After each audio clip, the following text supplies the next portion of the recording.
Hello there, very good morning to you. Thank you so much for staying on the AM show. Now to our next conversation. Colleges of education in Ghana have undergone significant transformation since their establishment under the 2012 Act 847. Now our checks reveal there are infrastructural deficits in almost all of these colleges in Ghana. Now most of the structures are more than 60 years old.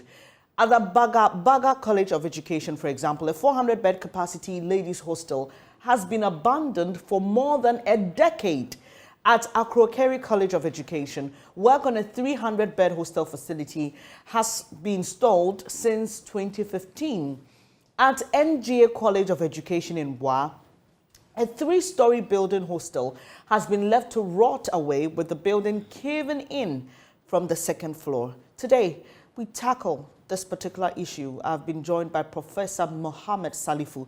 He is Director General of the Ghana Tertiary Education Commission, and Larry Agbado, Editor, Teacher Education Journal. We've also got our very own Dr. Peter Anti, Executive Director, Institute for Education Studies, and Professor Samuel Atintono, National President of PRINCOF. Let me start with you, Larry, and it's a pleasure to have you here.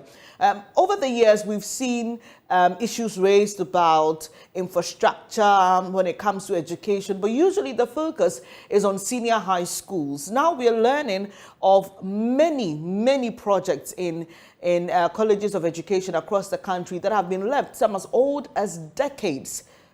From where you sit working with the journal, what has been the fight in times past and even currently to get this situation solved? All right, thank you very much, Benny, and good morning to your good self and then your cherished viewers across the world. Yes, just as you rightly said, this is not the first time we're having this conversation on infrastructure deficit in the colleges. We've had this conversation on several occasions.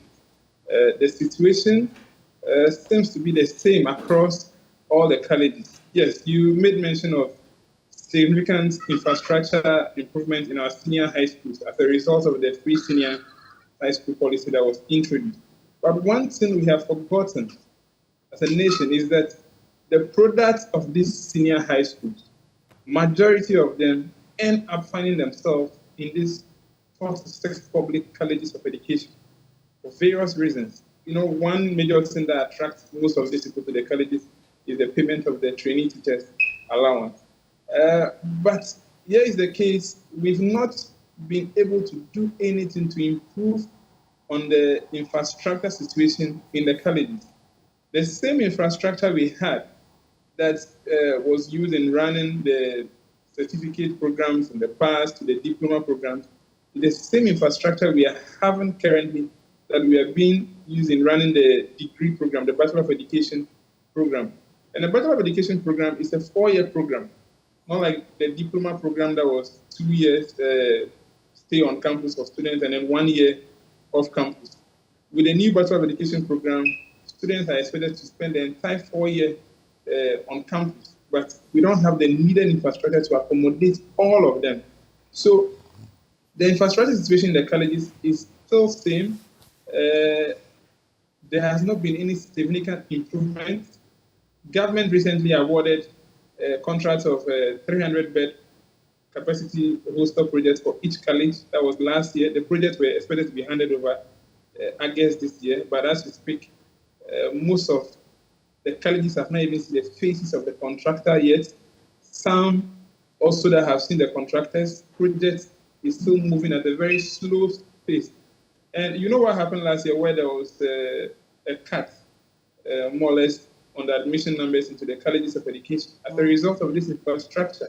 So the situation is still the same. We are hoping that stakeholders, we have the Director General of DTEC on the line. We are hoping that at least we hear something good from him.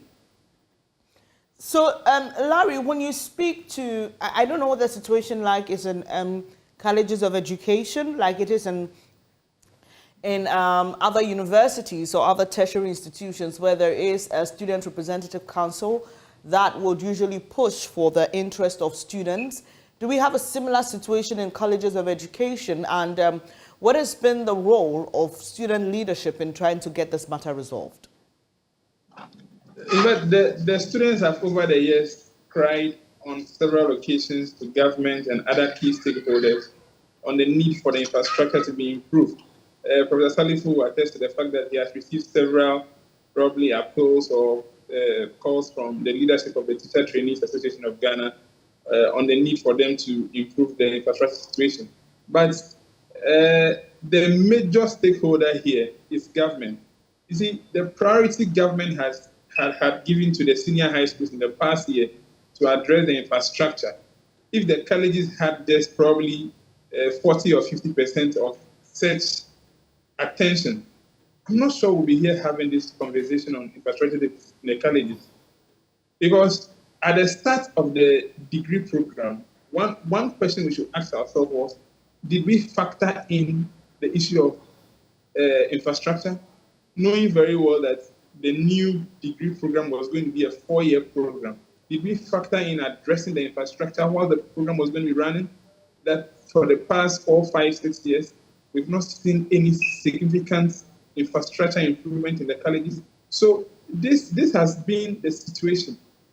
The power lies with government to kind of put some priority on the situation in the colleges. If you look at the attention or the priority they've kept on the payment of the allowance, if that same attention should be given to infrastructure, I think we'll go a long way to improve the situation in the colleges. I'll have you hold on for me, Larry, and let me welcome Professor Mohammed Salifu, Director General of the Ghana Tertiary Education Commission. Good morning to you, Prof, and thank you for joining us this morning. I don't know what your sentiments or thoughts are. Larry just hinted at less priority being given to colleges of education as compared to senior high schools. We know that this government in particular has been very forceful and has invested so much when it comes to the senior high school education. In fact, in conversations about the review of the senior high school free senior high school program and moving forward, there were many who raised concerns about the overflow because government had touted or had said that one of the benefits of the free senior high school policy was the enrollment of more children into senior high schools. Here we are, colleges of education, one of the many opportunities for young people to further their studies, and we are struggling to find them good accommodation and other infrastructure to aid in those studies. Prof, before I take your comments, let me give you, for example, in the Bagabaga College of Education, we understand that there is a project that has stalled, and unfortunately certain miscreants have taken over the facility, and in addition to not having a place or adequate accommodation, students are also worried because they are at risk of being robbed or harmed. For you, what is the major cause of this problem? Is it also a lack of attention, or there could be more? Okay, thank you very much for having me, and greetings to Larry and the rest of the panel. I don't think it's lack of attention. Larry has worked with us on the reform for teacher education and a lot of the consequential things, infrastructure in this particular case that needed to be done. He knows that we've had specific, plans that we put in place to address that. It's not as if we didn't anticipate the numbers going up, and it's not as if we don't know what we are supposed to do. We have plans. We've started some investments in the area. He alluded to that, the 300 bed capacity hostels. But the experience has been variable. You made mention of the facility at Bagabaga College of Education. There are one or two others, littered all over the tertiary space, not just for colleges of education, but even in some of the universities. Because there was a time when commitments on the GET fund were done in, literally haphazard manner, uncontrolled way, in which the fund's cash flow wasn't able to address that. The GET fund management has since put in place a certain structured process of getting financial clearance, and getting these projects properly planned so that they can be dealt with. If we haven't made significant progress in the colleges, it's not because there's no priority on it. It's just simply because there are a lot of things to do, even though we understand the connections. There's a constraint on the resources to deal with these things. So we tackle them one at a time and in some sequential manner. But Prof, does that, sorry to interject, Prof, but does that not suggest that there are more things that have your attention or that have been prioritized over this? Because if you say there are many things to sort out, and that's why, for example, in Bagabaga, since 2009, that's 14 years. I mean, what at all will make you stall a project for that long? Doesn't your response then suggest that indeed it is a problem of priority? Okay, so I just try to explain that point. There's a history to projects being stalled in tertiary education institutions for that period of time. And that history goes back to the point where there wasn't enough coordination and planning between the user agencies, sometimes who could get the project started under the guise of being funded under IGF, only to be rolled on onto the government, GET fund. And sometimes they even started by regional administrations, and then only later GET fund gets to know about that. So there's a history to that.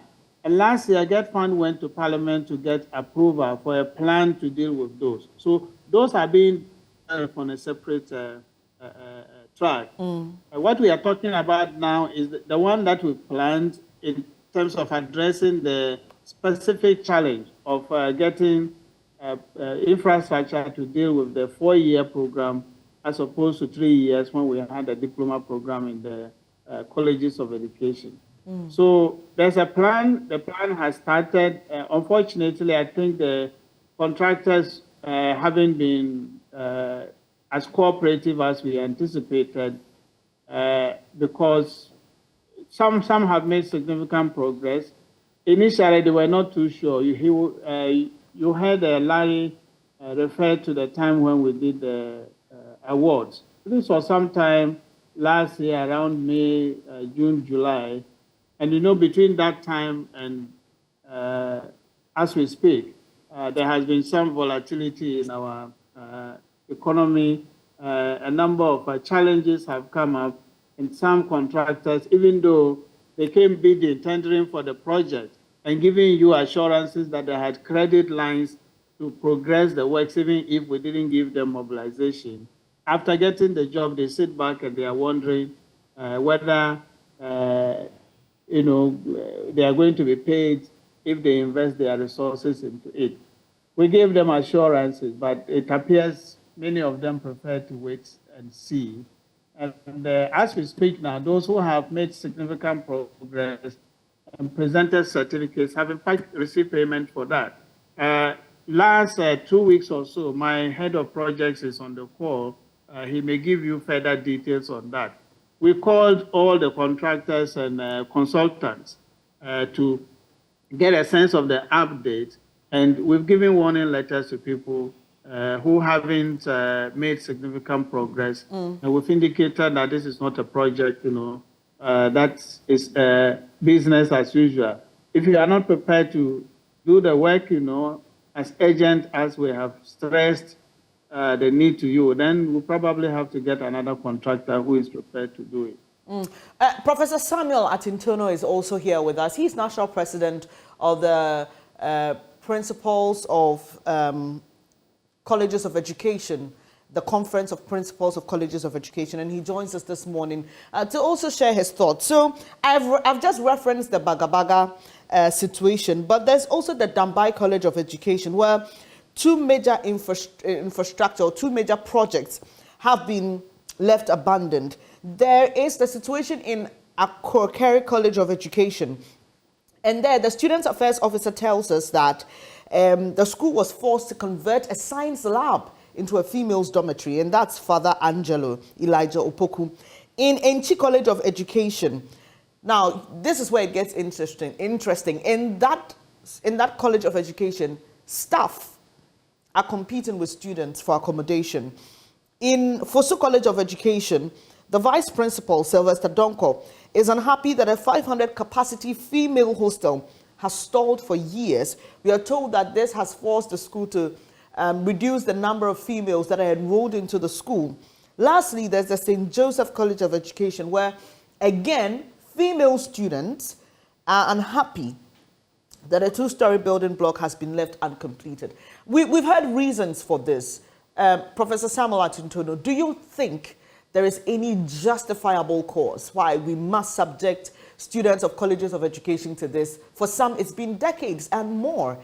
Is there anything that justifies this?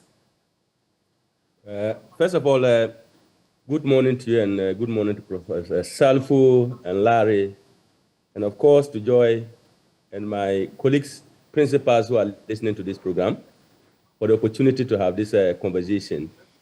I think to say it is justifiable or not might not be the issue. For us as principals, it is hampering work on campus. If you listen to Larry very well, what's happening currently is we bring on board 2 cohorts of students at a time, partly or mainly because of the lack of infrastructure on campus. Clearly, I think Prof. Salfu has given the reasons, and it is something that is a worry. And for us, even though there have been some efforts to augment the infrastructure, I think it has been so slow, and we need to actually pay much more attention to the colleges. Because if you get to the colleges, you would see a very huge disparity between the infrastructure in the colleges of education and that of even some secondary schools. So this is where the problem is. If you listen to Prof. Salfu, some problems were at GetFund that led to where we are. That is in terms of the management, in terms of uncoordinated projects that are implemented in some colleges without recourse to either GTEC or GetFund itself, and then they now abandon them for over 10 years. If you get back to those infrastructure, you would notice that technically you have to redeploy so much money in order to bring them back or even to complete them, which is not a good thing. Now, the allocation of GetFund to the College of Education itself, when they became tertiary institutions, is so small. It is based on number of students, and the number of students of the colleges are usually not many. What it then means is that once we have converted them into tertiary education institutions, we ought to have a special kind of arrangement to augment the infrastructure. That is where we haven't done much. Because every year, if you take a college and then the allocation is about 1 million or 2 million, it will not help. But I'm happy last year or last 2 years, as Prof. Salfu said, they now decided that there should be a special attention. That's why they are constructing the 300-bed capacity for each of the 46 colleges. I think there are 43 because 3 of them already have something on the ground. So the agreement was that they will not go in there. Sorry, Prof. Then, I need to interject here. So there's been a decision to put up 300-bed capacity dormitories or hostels in all the colleges of education. What's happened? Yeah. What is the plan for those that have already been started and stalled? Are we leaving them to rot? We understand that some of them are already caving in, which raises issues of financial loss. What are we doing with those ones? Yeah, I think when they decided to roll out this new project for the colleges, what they did was, if you already have started one, then you ought to talk to GTEC to see some way forward. For example, Presbyterian Women's College of Education, that's a Buri, they had started a women's a hostel capacity of about 400. And because of that, they said they will not get the 300. So the negotiation is that they would rather dovetail in this project and then complete it for them. I do also know that Methodist College of Education and Tumu College of Education also have similar projects. So working with a technical person, that's at GTEC, Tony, he probably will be talking to that. We have an agreement that they should rather continue instead of abandon them. But the other one that had started before this new arrangement, we have been asked to get details of all these projects so that GetFund will have a look at them to probably complete them. because some have been there more than 10, 12, 15 years and so on. And structurally, they now even have some defects that might want more money to be plowing. But what basically Prinkoff is saying, or from our perspective, is that we ought to have a more special attention to the colleges.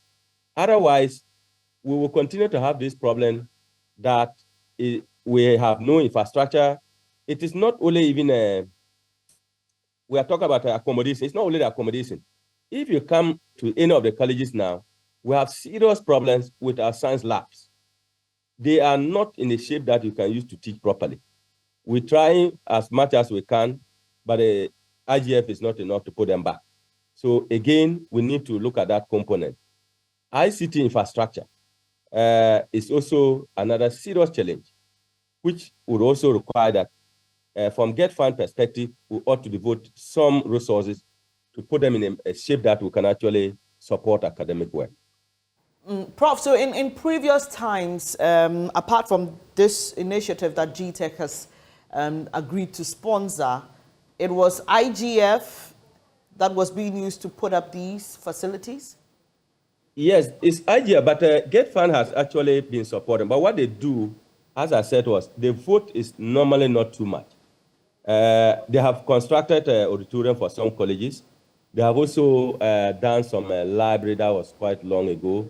Accra College of Education, when I came, in fact, the voted money, we constructed a 3-story lecture hall and office complex. So it's one project at a time, but usually these things will not cope up with where we are going. For example, 4 years now, the hostel, why we are focusing on that is because we have realized that when they were 3 years, with 1 year batch on teaching practice, we can manage with the 2-year batches. We stretch it to the 4-year, and then for 4 years now, we are graduating the students.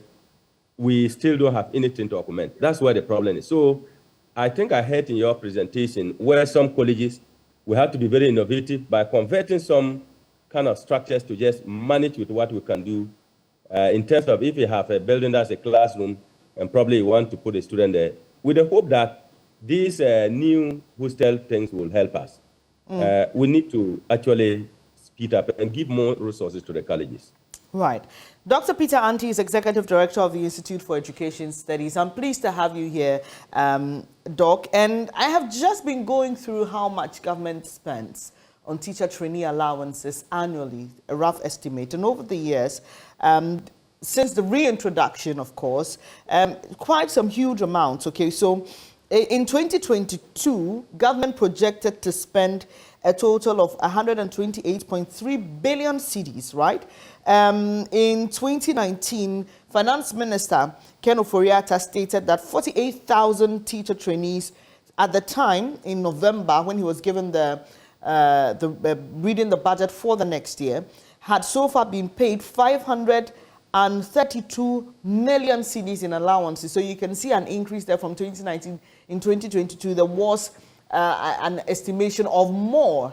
Now, I'm just wondering how much of an improvement to infrastructure these monies could offer. What is your thinking? There are those who say that this whole teacher trainee allowance reintroduction was a populist approach. It shouldn't have happened. And there are those who say there are real needs that are being met by the allowances. What is your take? Well, good morning and greetings to the panel, Prof. Salis, and the others. Larry. Yes, I'm glad that Larry is here because just a year ago, we had this conversation with the teacher trainees and other stakeholders. And I remember when I was speaking on innovative financing, I said that one of the ways that we'll be able to deal with this problem of infrastructure deficit in our colleges of education would be to ensure that we swap the monies that we are using to give to these students as allowances and channel them to the provision of infrastructure in these colleges. The difficulty with this conversation is that the teachers, the student teachers themselves do not agree. And that becomes problematic because the government is not willing to do this. Of course, we know that they have been classified as tertiary institutions, and the the student loan is available for them to use. But the minister is not in support of this because he was at the program and he made a statement to that effect.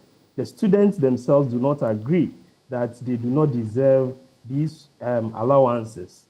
And that makes the discussion in that light very difficult. But for me, I'm very clear in my mind that is the way to go. We need to expedite the provision of infrastructure in our colleges of education. I sit here and I listen to Dr. Samuel Atintonu speak, and I get worried because you are training these people to go to the field to come and teach in the classroom. They need the best kind of education, in fact, quality one, to be able to understand the concepts and help them to impact when they go out. But these are the people who do not have the requisite science labs. They do not have potent ICT infrastructure. So what are we giving them? What are we giving them? Because at the end of the day, these teachers will not be able to give what they do not have.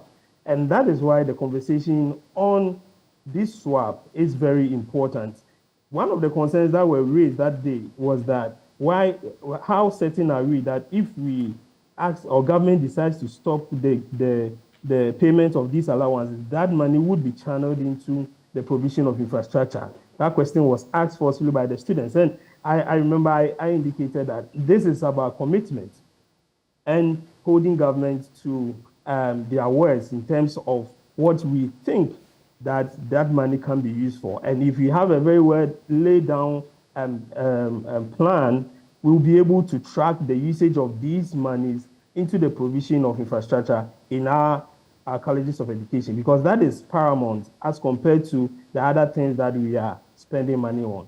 And the way things are going, it means that there is lack of efficiency in spending, and that would pose a bigger problem to the training of quality teachers in our country. And so roughly, these teachers are paid about, the last time I checked, a little over 500 cedis, right? Larry, Peter, can you confirm? A monthly allowance of about 500 cedis? No, so they are paid 400 cedis a month. 400 cedis a month as allowance. And Larry, in your discussions that Dr. Peter has just cited, do you get a sense that the students would rather prefer to have those monies in their pockets than have a decent place to live and other structural issues taken care of in the school? It's quite a mixed one on the part of the students. As Dr. Anti said, last year when we had the national dialogue, it was quite a divided one because the students were still bent on receiving their allowance at the expense of seeing infrastructure improvement in the colleges. Their concern also was that what is the assurance that even if government should suspend the payment of the allowance today to say that they are going to use such funds to improve infrastructure, what is the assurance that government will commit to that? That was the concern they also raised, and I think they also had a case over there into improving infrastructure. But as a whole, I think we've come of age where we should be able to take certain bold decisions. If you listen to Professor Tintonu, you realize that you go to a college like Wesley College of Education, which is over 100 years, and they don't have a functional science laboratory. Now, these science labs are expected to be used to teach these student teachers the practicals they're supposed to go through, so that when they also go out there, they can also take people through it. And at Wesley College of Education, their science lab, the building has been completed. And for over, if I'm not mistaken, for over 6, 7, 8 years, just the final works that are left in it, like finishing it with the science equipment and the rest, for over 6, 7 years now, that has been left. So it's quite a serious issue. I heard you ask Professor Tintonu how we are leaving the old projects aside and then starting new ones all over again. What do we do to the old ones? And you realize that if we should show some little commitment to the old projects, we'll probably not be having these conversations. It may even be the case that the new projects that are coming up now will even just come to complement the existing ones.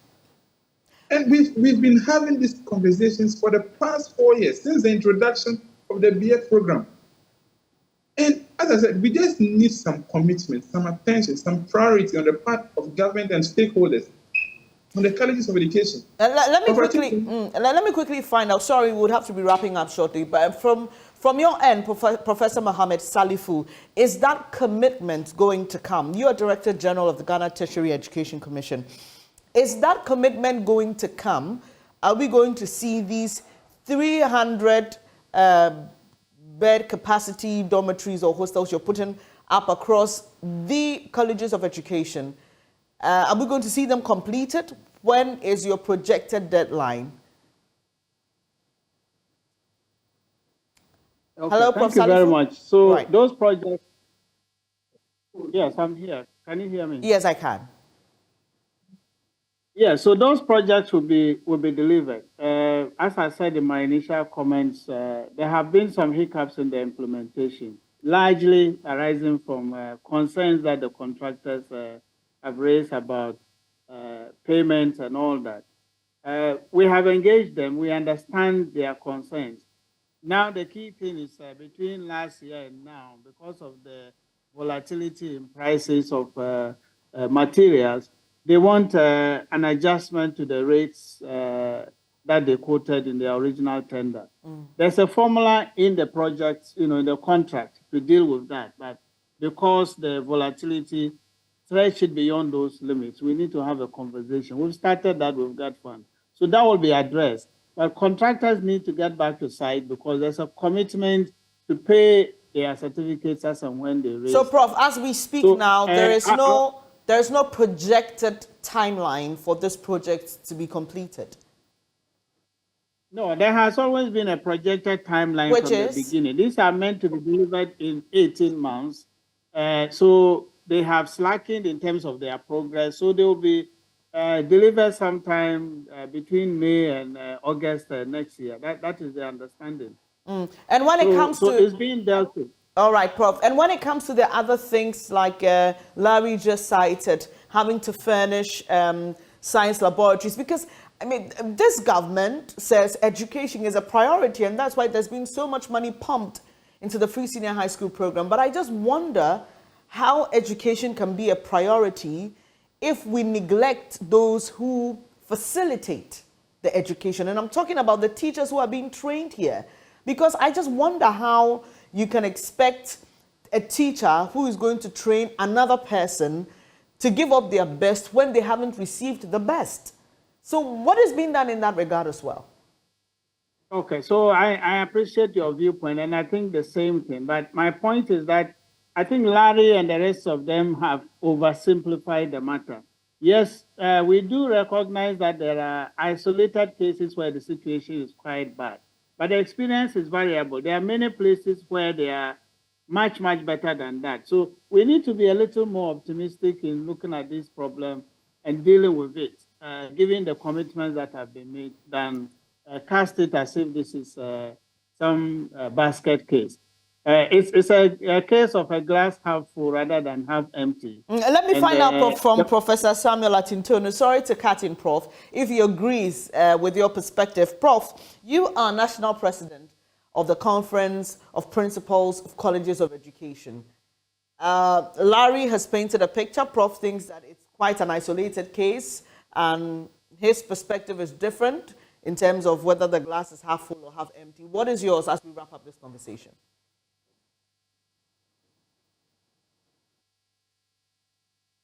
Hello, Professor Atintono. Kindly unmute your device, please.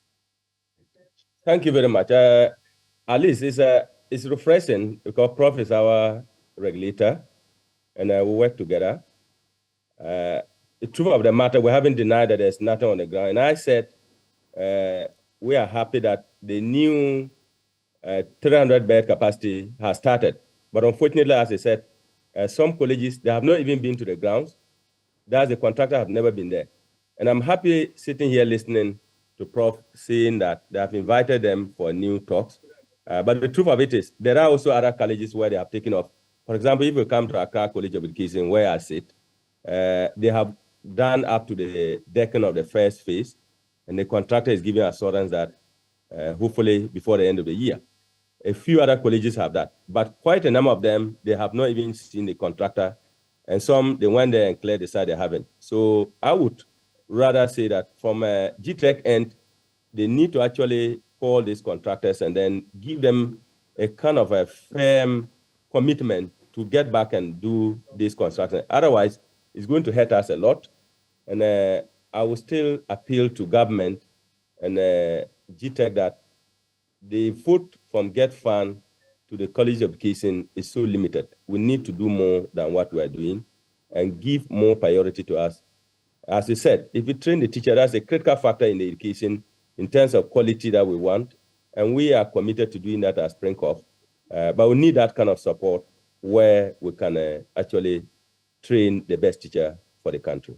I appreciate your time, Prof. And we will keep our eyes on these projects, which are being estimated to be completed by, or projected to be completed by the middle of next year. We will keep our eyes on this. But let me say thank you to you all for joining us for this conversation. And hopefully we will have an extended one another time. This morning I've been joined by Professor Mohammed Salifu, Director General, Ghana Tertiary Education Commission, GTEC, Larry Agbado, Editor, Teacher Education Journal, Dr. Peter Anti, Executive Director of the Institute for Education Studies, and you just heard Professor Samuel Atintono, National President of Springcorp. Well, we will go and sip on some water. When we come back, we'll be talking about a very serious condition that affects pregnant women, pre-eclampsia. Do stay.